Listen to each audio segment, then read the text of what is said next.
Colega, agora vamos falar sobre threads no Linux. Bom, naturalmente que threads são abstrações. Como assim? Pense você que enquanto você estivesse editando algo no Word, naturalmente esse Word cuidasse somente de capturar as teclas e mostrar na tela. Acontece que, imagine que acabasse a energia, então você perdeu o que você escreveu. Quem foi o usuário da linha 9x do Windows sabe do que eu estou falando. Era assim. Não tinha threads como temos lá no Pentium 4, lá no Windows XP, que você vai encontrar algo melhorzinho, porque naturalmente provém do NT e provém um bom trabalho de threads. Na verdade, não é perfeito. O mundo Linux ele trabalha com a ideia de threads sendo ali feita a gestão como se fosse um processo. E isso é importante. Você leu no livro do Tenable em sistemas operacionais modernos, no capítulo de processos você viu a questão de que de threads. Threads de processo, threads de núcleo, viu a diferença entre ambos, a parte boa de um, a parte boa do outro, e a questão híbrida. É quando você pega os dois mundos perfeitos. O mundo do que é perfeito, então, para em uma thread de processo e o que é perfeito de uma thread de núcleo. Legal? Então, transforma isso tudo em algo ali e show de bola. Legal? Bom, no Linux nós temos essa ideia de threads sendo executadas como um processo também, tá? Mas elas, você vai ver no texto aqui, que vão alinhar com, entre as threads, naturalmente, como eu posso dizer, as variáveis, e isso é uma característica de threads de processo. Mas a gestão é feita pelo schedule como se fosse uma thread de núcleo. Olha que interessante. E no mundo Linux, então, nós temos o mundo perfeito, segundo o livro do Tenable, com relação a threads. Então vamos dar uma olhada aqui. Bom, vamos aqui. Então temos aqui uma máquina, certo? Essa máquina está com 30 núcleos virtuais, beleza? 15 núcleos reais no caso. Essa máquina ela faz 2 virtuais para cada um real. E porque o processamento ele é virtual, o processamento não é real, vocês sabem disso.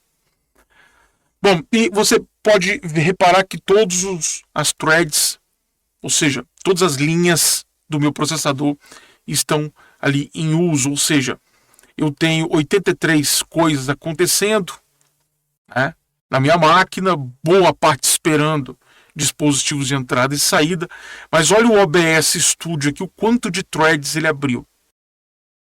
Isso garante que o OBS Studio trabalhe de uma forma mais suave. 30 coisas acontecendo ao mesmo tempo. Tá? Então isso aqui pode variar. Então quando eu faço uma programação com threads de núcleo e quando eu, naturalmente, tenho um sistema operacional com linhas de processamento suficiente para atender essas threads, tudo fica mais suave e mais distribuído. Isso foi uma grande vantagem ali da Apple alguns anos atrás com relação à Microsoft para renderização de vídeo em empresas de marketing, entre outras coisas.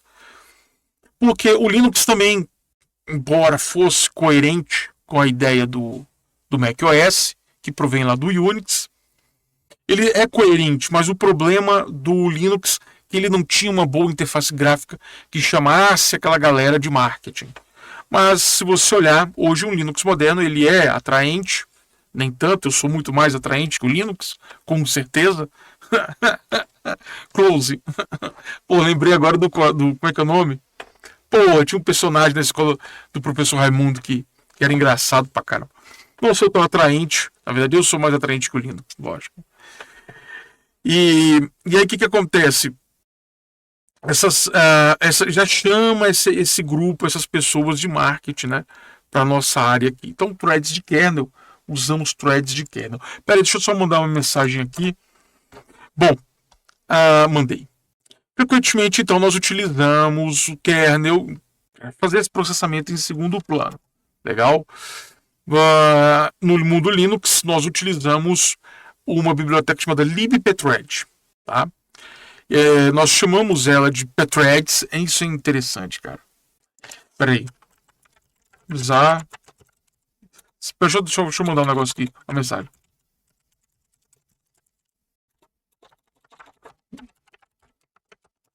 O que acontece?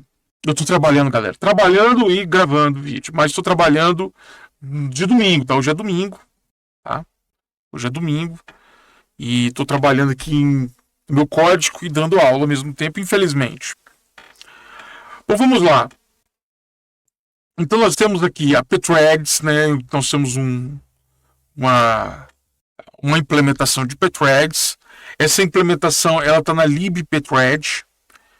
Então é comum a gente chamar a biblioteca pthread, mas na verdade o arquivo começa com lib. Sempre assim, sempre assim. E nós podemos invocar isso.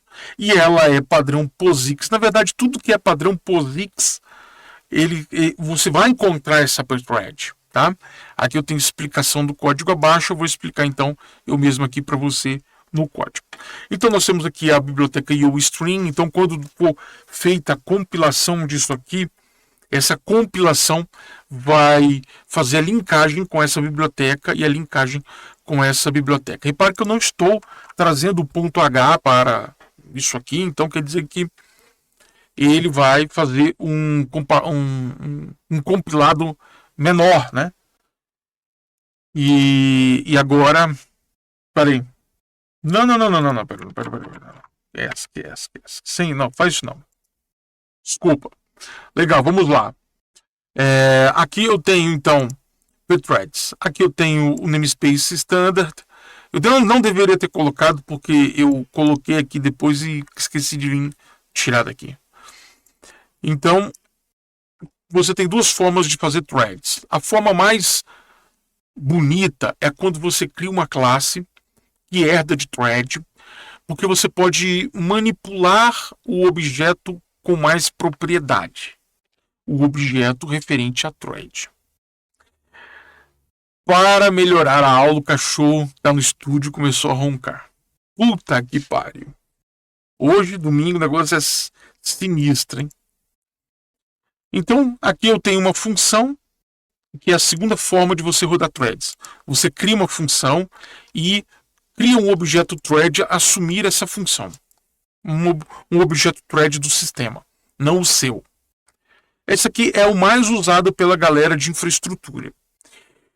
Eu utilizo assim quando eu vou fazer algo que vai ficar na infraestrutura. Por quê? O pessoal de infraestrutura não é como eu, que sou formado lá em programação e então eu não posso fazer algo que eles não vão entender e depois tudo sobra dentro do meu rabo. Entendeu? Então, eu tenho que fazer algo que eles vão conseguir dar manutenção para que eles consigam também fazer alguma coisa. Então, assim eu programo quando o meu alvo, no caso, meu cliente, é a infraestrutura. Legal? Estou muito acostumado a falar alvo, não sei porquê. Então aqui eu tenho uma função, a função retorna, na verdade, retorna um ponteiro de execução, void é retorno de ponteiro de execução, essa é a verdade. O nome da função é task1, tá? E eu vou receber aqui, então, um argumento, que é uma string idiota, para escrever uma string idiota na tela, legal? Então, aqui eu tenho int main, e aí eu tenho aqui o tipo pthread, tá? Desculpe, o tipo thread, que está dentro da biblioteca pthreads. Estou criando um objeto com o nome T1, T2, T3, buffer, minha variável bonitinha, minha variável que eu quis criar, meu nome que eu quis criar da minha variável, foda-se Lândia, não importa. É o nome da sua variável, certo? Que está, naturalmente, passando como primeiro argumento o nome da função, que vai ser executada em segundo plano, e um texto, legal? Que vai entrar aqui como argumento. Então, simplesmente eu executo o join. Geralmente nas bibliotecas eu tenho duas formas de executar, tá? A primeira é start. Então, como funciona? O processo o pai, vamos colocar assim, vou chamar de processo pai, né? Inicia. Não poderia chamar de processo pai, desculpa. A thread principal inicia a thread secundária. Essa é a verdade. Aí, se a thread principal morrer, acabar, chegar no fim da execução, a thread secundária continua a executar até o fim de sua execução. E aí, então, o programa termina. Legal? É assim que acontece. O join não. O join, o que acontece? Eles vão esperar. É como se fosse uma barreira.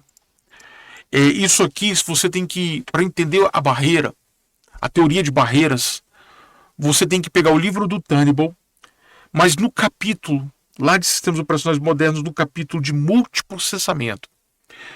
No capítulo de multiprocessamento vai ter um tópico chamado barreiras. Então isso aqui é uma barreira, tá? É uma barreira. Quer dizer que as duas threads, no caso a thread principal do sistema, que inicializou a thread secundária, uma vai esperar a outra ali, elas vão sair juntas. Porque o programa precisa de algum tipo de finalização. Isso é chamado de barreiras, cara. Tá? Deixei no GitHub, não deixei no GitHub. É muito simples. Na hora de processar, você tem que informar que você precisa da pthread e no mínimo a standard lib 11. Mas lógico, você vai ver o que você tem aí. Se você tem a 17, ela é mais atual, tá boa? Então você tem que, naturalmente, cadê o link de referência que eu coloquei? Eu não coloquei o link de referência? Procura aí no seu sistema, né? Qual é a versão do C++ que você tem aí. Legal? E aí, no mínimo, você precisaria de uma 11.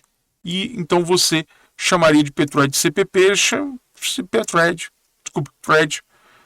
Depois é só executar, você vai ver que ela funciona. Cara, se você fizer tudo direitinho, o OBS ele é um programa muito bem feito, né? Dá para ver que ele usa muito bem a minha máquina como um todo. Ele cria inúmeras threads, mas tudo executável. Parabéns quem desenvolveu o OBS Studio. É isso aí, cara. É assim mesmo. Fica mais suave e usa melhor a minha máquina. Parabéns. Legal? Até o nosso próximo vídeo, onde nós vamos falar sobre processo pai, processo filho, fork. Até mais. Tchau.